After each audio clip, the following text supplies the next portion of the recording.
আচ্ছা, আমাদের ভালোবাসার মানুষকে নিয়ে তো আমাদের একটা এক্সপেকটেশন থেকেই যায়, তাই না? তাকে আঁকড়ে ধরেই তো আমাদের বেঁচে থাকা।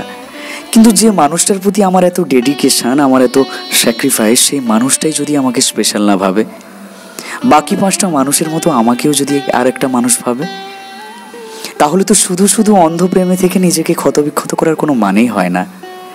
আমরা সবাই এই ভুল এক্সপেকটেশন থেকেই যে কোনো একটা সম্পর্কের শুরু করি, যে আমি তাকে যতটা ভালোবাসি সেও ঠিক আমাকে সমান পরিমাণ অন্ধের মতো, পাগলের মতো ভালোবাসে।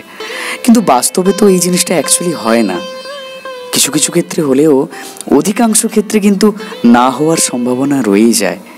এই তিক্ত সত্যটা আমরা কিন্তু কেউই নিজের মনকে দিয়ে মানিয়ে নিতে পারি না, যে কারণে আমাদের মধ্যে এত দুঃখ, এত কষ্ট, এত বেদনা, এত মন ভাঙা গড়ার কাহিনী।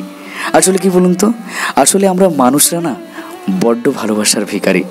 আমরা যেখানে একটু ভালোবাসা পাই সেখানেই আমরা ছুটে যাই আর একটু ভালোবাসা পাওয়ার অপেক্ষায়।